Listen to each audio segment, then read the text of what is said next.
Okay, सो हम इतनी देर से जो रीजनल एस्पिरेशंस पढ़ रहे हैं, वो looking at the various movements that happened country wide across various states.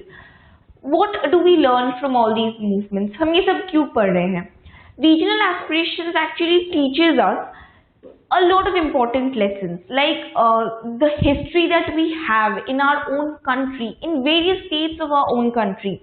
जो भी मूवमेंट्स हुए हैं, जो भी लोगों के डिमांड्स, प्रोटेस्ट हुए हैं, उन सब चीज़ों से we get a very clear idea about what our democracy is all about and how things can how we can demand what we want and how things will fall back into place no matter what.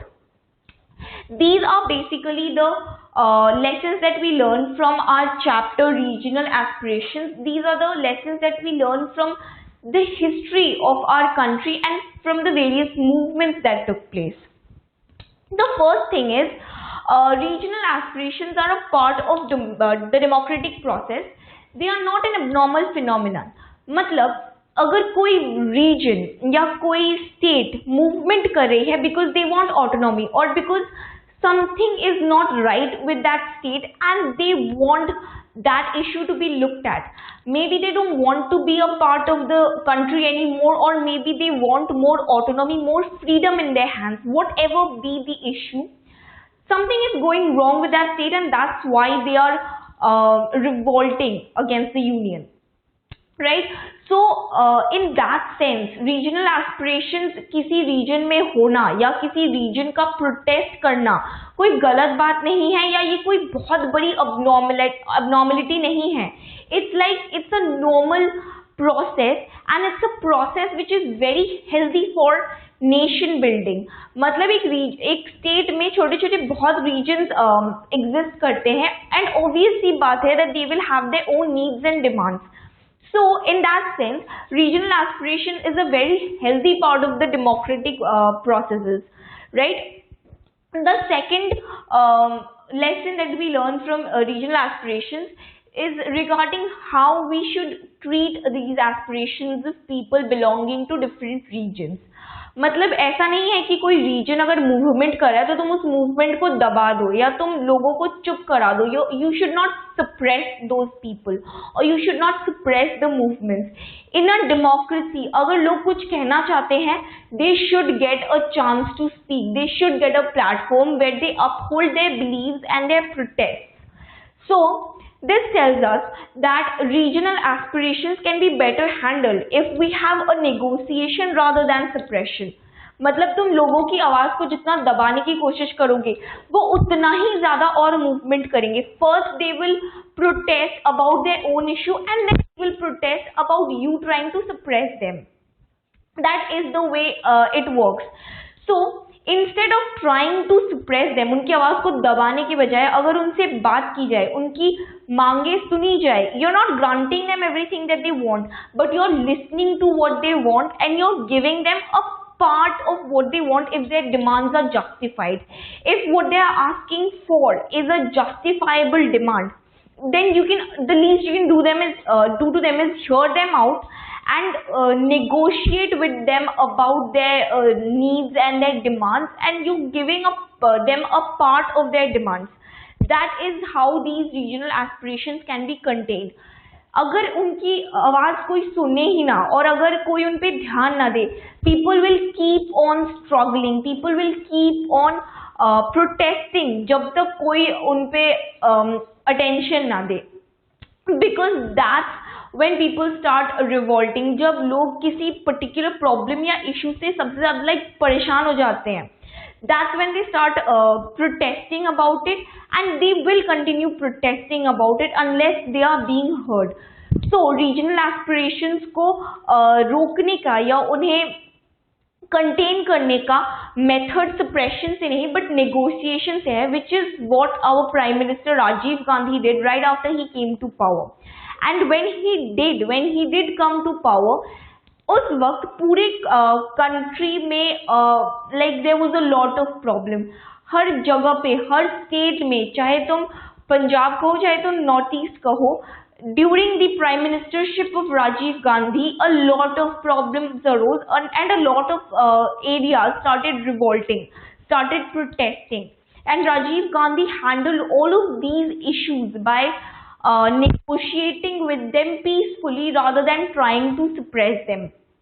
And it worked. It has worked wonders. The negotiation that he carried out, the accords that he made, the agreements that he had with the people and the leaders of all the parties organizing these movements, the actions, the steps taken by Rajiv Gandhi has actually proved कि regional aspirations जो है उन्हें suppression से नहीं but negotiation से रोका जा सकता है.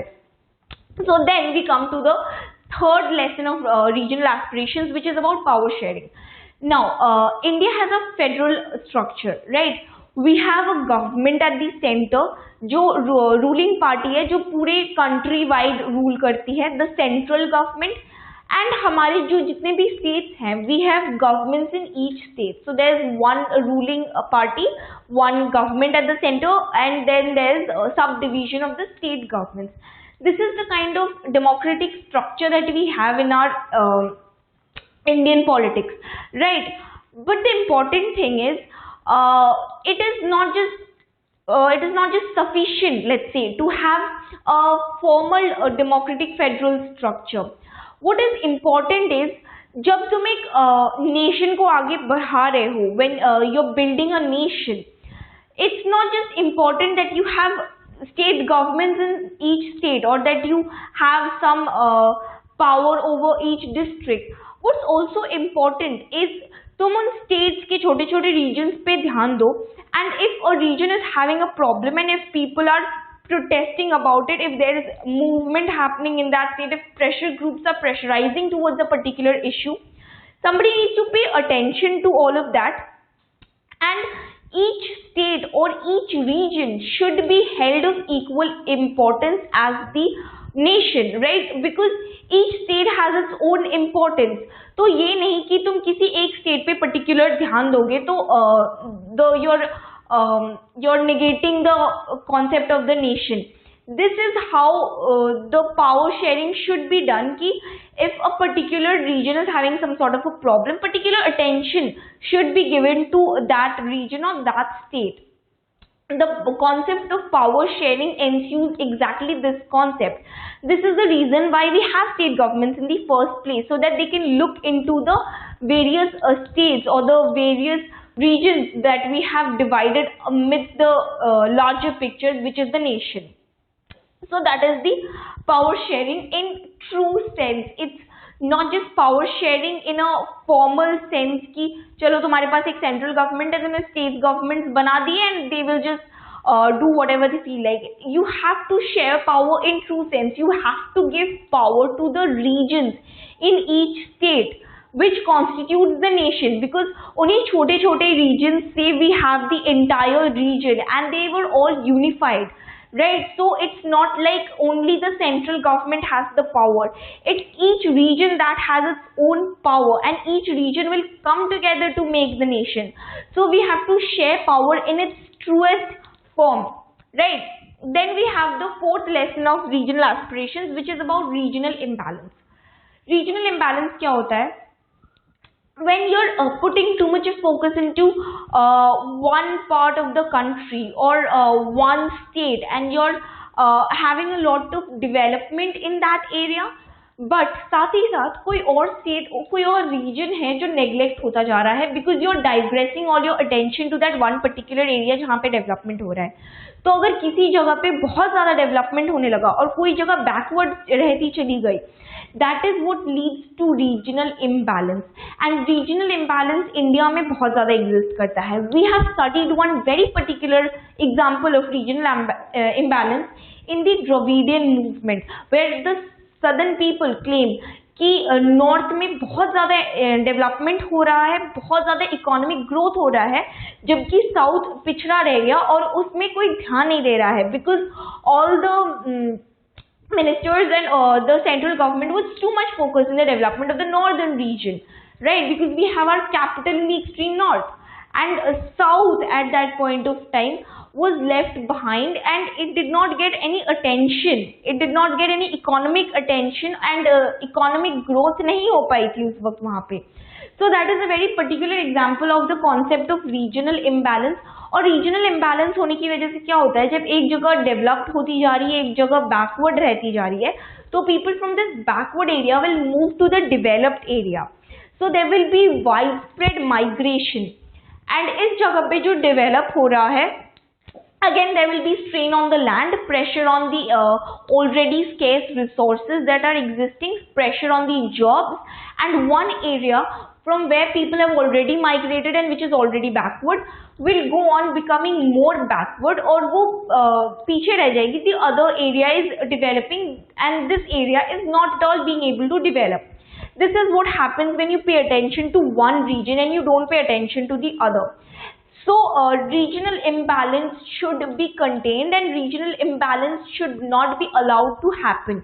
But it has happened in India in many areas. But anyway, the chapter of regional aspirations teaches us that when regional imbalance is taking place, some people who are suffering and who are being left behind because the development is happening elsewhere will form parties and will organize movements to stop this process.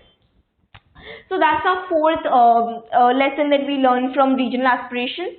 The fifth and the most pivotal lesson is the farsighted of our constitution makers. The makers of our constitution, जब constitution draft हुआ था, they were so farsighted. They knew that a lot of problems could arise. क्योंकि हम Indian nation को as a democracy आगे बढ़ाना चाहते थे. We did not impose any sort of rule over any states. The states came together and formed the nation. So we were a democracy and we knew कि कुछ states आगे जाके problem में पड़ सकती है, कुछ लोग आगे जाके सेपरेट होना चाहते हैं इंडियन यूनियन से. So at that time when the constitution was being drafted, we agreed कि सारे states के पास equal powers होगा. Every state is of the same importance. But we also knew at the back of our minds कि कुछ states में problem हो सकती है. They will need some special attention. That is why the makers of our constitution had provisions for some special powers for some states. Like for example, let's talk about Jammu and Kashmir. We know that Article 365 grants special powers to the state of Jammu and Kashmir, क्योंकि वो बहुत ही disputed state है. It has a very delicate issue and it needs special attention. अगर हम उस state को वैसे ही चलाते जैसे बाकी के स्टेट्स हैं, if we give it equal powers, the state would have had more disputes than it already had. It is a very Jammu and Kashmir is a very delicate issue for the Indian nation, especially because of its rivalry with Pakistan, which is already claiming over the state of Kashmir. So that is why we need special powers from for some states. We also have special powers for few states in the northeast, where the tribal people had, as we studied earlier, they had already begun to revolt. They had a lot of secessionist struggles. उन्हें autonomy चाहिए थी, वो freedom के लिए demand कर रहे थे. वो भी बहुत ही डिस्प्यूटेड एरिया था एंड वो भी इंडिया से काफ़ी लैंडलॉक्ड और सेपरेटेड हो गया था. तो इंडिया उसे बहुत ज़्यादा नेग्लेक्ट भी करती थी, जिस वजह से उसकी डेवलपमेंट भी सफ़र हुई थी.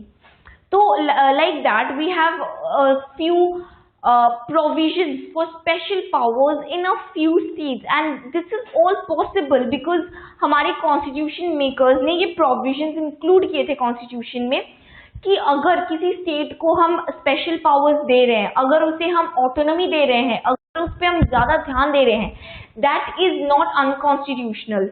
That does not negate the concept of democracy और इक्वल पावर्स.